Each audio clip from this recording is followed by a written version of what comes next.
Le focus du jour fait le point sur les primes au retour pour les immigrés. On le sait peu, mais la France propose une somme d'argent de 2 000 à 5 000 euros environ pour ces étrangers venus tenter leur chance ici, mais qui n'ont ni papier ni emploi, pour les inciter à rentrer dans leur pays d'origine et à ne pas revenir.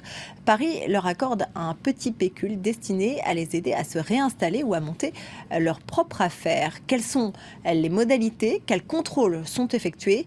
C'est l'enquête de Lilia Melconian, Marie Cazot et Mathieu Derejoux. Cet homme est arrivé clandestinement en France en 2013. 3 ans plus tard, Debaba Koyazo n'a toujours pas de papier. Aujourd'hui, il a décidé de faire ses valises pour retourner au Congo. J'ai décidé par rapport à... Parce que je n'ai pas de papier. Je suis sans papier et puis je vais traîner en France pour faire quoi? Je ne travaille pas. Voilà, je ne travaille pas. Je vais rester pour faire quoi? Des migrants dans la même situation que lui, il y en aurait 400 000 en France. L'une des missions de l'OFII, l'Office français de l'immigration et de l'intégration, c'est de les convaincre de repartir. Pour cela, il leur propose de l'argent, mais aussi de financer les projets professionnels une fois au pays. Debaba Koyazo a décidé d'en profiter. À l'aéroport de Lyon, il a rendez-vous avec ce représentant de l'OFII. Bonjour Monsieur Koyazo. Bienvenue à l'aéroport de Lyon. Ouais. C'est le grand jour. Oui, c'est le grand jour pour moi. Bon. Non seulement il lui a acheté son billet d'avion, mais il lui remet aussi cette enveloppe. Donc dedans se trouve 2 000 euros. De l'argent liquide qu'il va pouvoir dépenser comme il veut. C'est beaucoup d'argent là que vous remettez à monsieur? Oui, c'est beaucoup d'argent puisque là on est sur un dispositif majoré. Habituellement, monsieur aurait dû percevoir 650 euros. Là, je lui ai remis 2 000 euros.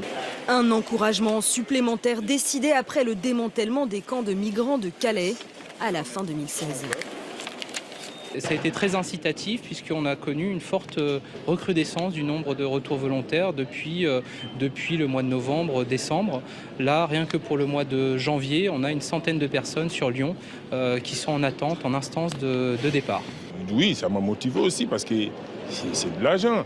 Et je pense que dès mon arrivée, ça peut m'aider à débloquer un peu des situations qui peuvent me bloquer. Donc, ça va m'aider, donc là, je suis content. En 2016, 4 774 départs volontaires ont été enregistrés. Montant total, 6 millions d'euros. Une somme que le directeur de l'OFII assume parfaitement. L'aide au retour volontaire est un coût pour l'État 10 fois inférieur à la reconduite forcée. Puisqu'une reconduite forcée, c'est des passages devant le juge, ce sont des fonctionnaires de police qui accompagnent les personnes jusqu'à leur pays d'origine, des billets d'avion. Un constat confirmé par un rapport sénatorial. Si l'on additionne le maintien en centre de rétention avec des dépenses sanitaires, les frais d'éloignement et d'escorte, les frais de justice, une expulsion revient à 19 800 euros. Dans le cas d'un départ volontaire, les frais d'éloignement, l'aide au retour et l'aide à la réinsertion professionnelle coûterait entre 2 000 et 5 000 euros par migrant. Rentrer chez soi avec un projet professionnel financé par la France, c'est aussi ce que propose l'OFII à ceux qui l'acceptent. Nous sommes en Tunisie. Ici, 500 migrants revenus au pays ont bénéficié de cette aide.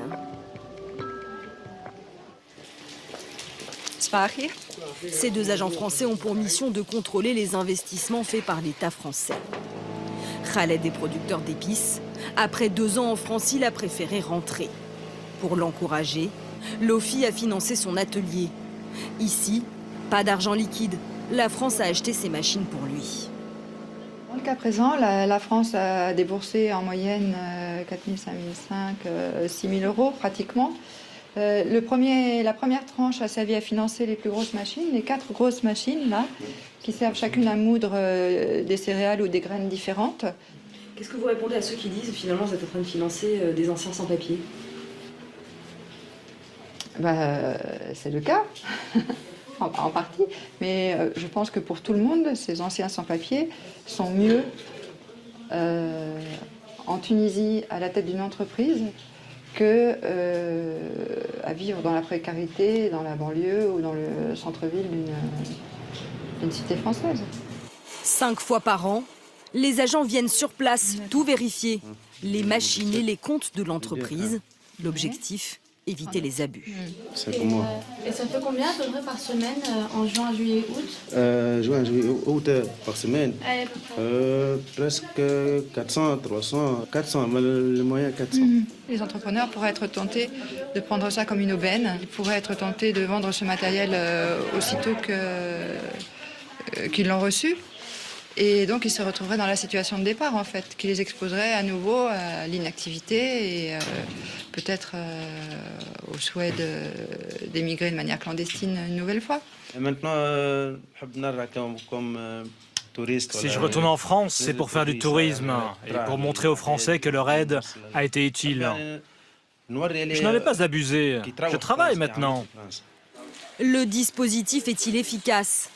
Des sénateurs français se sont penchés sur la question et ils sont formels. Il faut développer l'aide au retour. C'est un dispositif d'avenir parce que on se rend bien compte, on voit bien les difficultés pour faire en sorte que les déboutés du droit d'asile repartent. On se rend bien compte que beaucoup d'immigrants en situation irrégulière restent. Lorsque on se dira le co-développement et l'aide au retour doivent être favorisés, il faudra mettre un budget, ça c'est sûr, pas 6 millions d'euros. Il faudra trouver beaucoup plus. Les autorités françaises ne sont pas les seules à vouloir développer cette formule. D'autres pays européens comme l'Italie, l'Allemagne ou encore la Grèce et l'Espagne ont eux aussi fait ce choix. Aider ces migrants à reconstruire leur avenir chez eux. Et on va plus loin sur cette question avec notre invité Gilles Spiefvogel. Bonjour. Bonjour. Vous êtes économiste spécialiste des migrations à l'OCDE. Est-ce que ça marche sur la durée, ce dispositif d'aide au retour? Est-ce qu'on constate qu'effectivement les personnes qui sont reparties avec une aide financière de la part de l'État français ont réussi à se recréer une vie, une activité professionnelle et économique dans leur pays d'origine? Alors ça, évidemment, c'est une question tout à fait clé. Il est difficile de répondre à cette question parce qu'il y a peu d'évaluations, à ma connaissance, qui ont été faites sur l'efficacité dans le long terme de ces dispositifs. Je crois que avant de se poser la question de savoir si ça marche, etc., c'est important de replacer un peu dans le contexte général des migrations de retour, ces dispositifs d'aide au retour. Ce qu'il faut savoir, c'est que il y a de très nombreux immigrés qui viennent donc, dans les pays, par exemple en France, et qui repartent de façon spontanée au bout de quelques années dans leur pays d'origine. Pour les pays européens, par exemple, on peut estimer qu'il y a entre 25 et 50% des immigrés qui repartent au bout de maximum 5 ans dans leur pays d'origine. Et dans le cas de la France, il y a à peu près 200 000 entrées d'immigrés par an en France et il y a 100 000 sorties d'immigrés par an. Donc c'est loin d'être négligeable, tout ce volume d'entrées, de sorties spontanées de migrants, c'est quelque chose de très important. Donc les aides au retour dans ce contexte-là, ça représente en fin de compte une petite minorité des sorties d'immigrés, puisqu'il y a chaque année en France entre 4 000 et 5 000 personnes qui bénéficient de ces aides au retour. Alors dans les aides au retour, il y a deux types d'aides au retour. Il y a une aide au retour de quelques centaines d'euros pour un retour, disons, de base, la formule sans extra. Et puis, il y a aussi une aide à la réinsertion, et c'est celle dont on parle dans le reportage, plusieurs milliers d'euros. Ça s'adresse à qui? Alors, ça s'adresse en premier lieu donc, à des migrants qui sont en situation irrégulière. Mais pour l'aide à la réinsertion, il y a aussi la possibilité pour des migrants qui ne sont pas en situation irrégulière de bénéficier de ces aides-là. Alors que l'aide au retour, l'aide au retour classique, entre guillemets, elle est exclusivement destinée à des migrants qui sont en situation irrégulière en France. Donc l'aide à la réinsertion, donc comme vous avez dit, qui est sur des montants qui peuvent être de plusieurs milliers d'euros, par exemple pour des projets de création d'entreprise. C'est une aide qui concerne chaque année en France quelques centaines de personnes. Donc on est sur des effectifs très, très, très petits. Et donc les conditions, évidemment, ça va être d'avoir la possibilité d'avoir un projet économique. Donc ça peut être un projet de création d'entreprise, ça peut être un projet de formation professionnelle, etc.